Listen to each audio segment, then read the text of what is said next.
Let's You. talk to Nika in New York. Nika, what's on your mind today? Hi.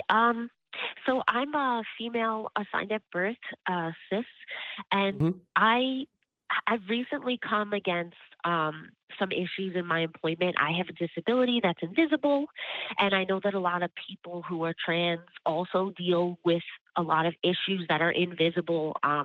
Sometimes not, and that's sometimes a problem. But I want to try to get into a workforce where people are more accepting, and I feel like a lot of trans owned companies or charities and whatnot would be a less toxic place to work.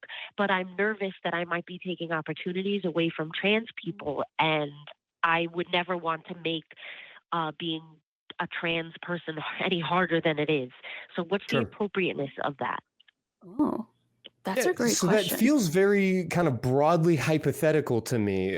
When you talk about the notion of like trans-owned businesses or trans spaces, I suppose I have to ask, is there a job that you're looking at applying for? Is there a environment? Because the notion of a trans space can be very vague and nebulous, and perhaps that is a book club of 6 women who are all trans who want to keep it that way.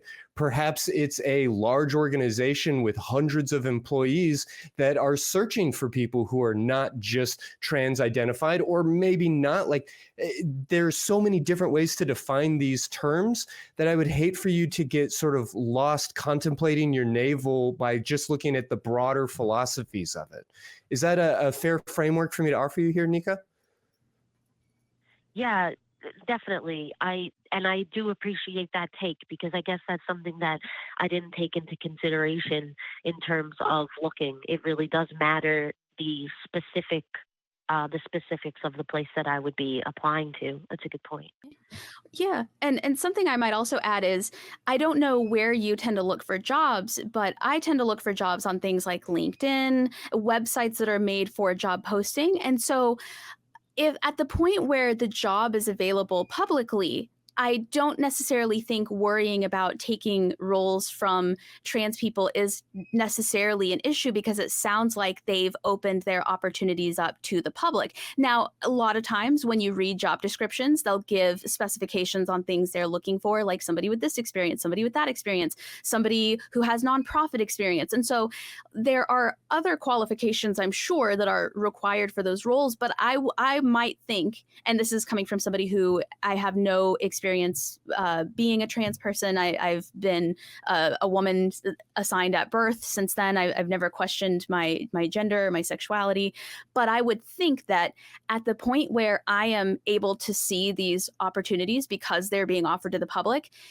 it's not necessarily something that you're taking from anybody else.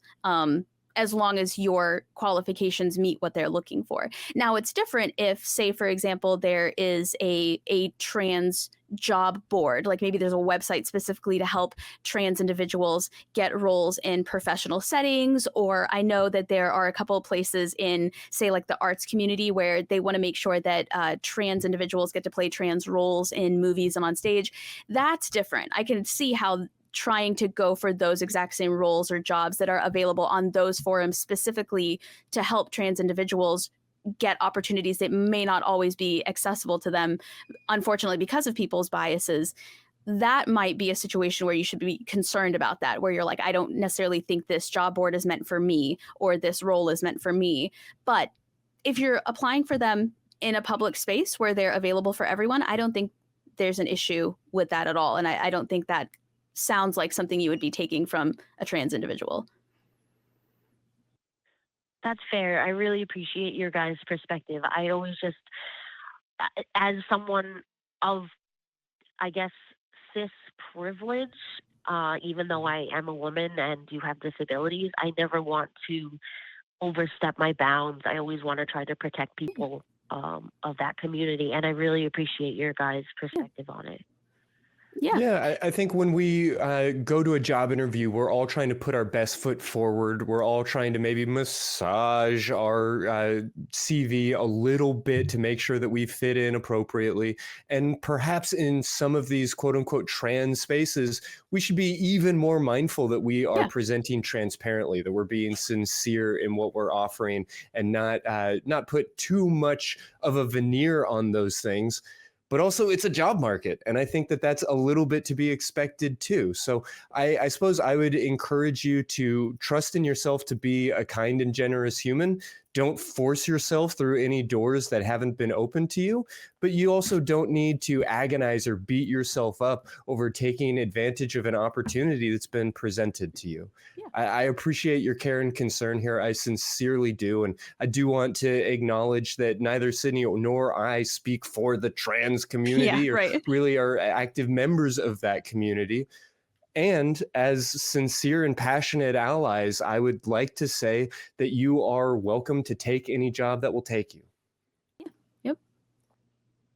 Okay, thank you so much, guys. Have a great day. Love the show. Yeah. Thanks for Absolutely calling. appreciate you. Yeah.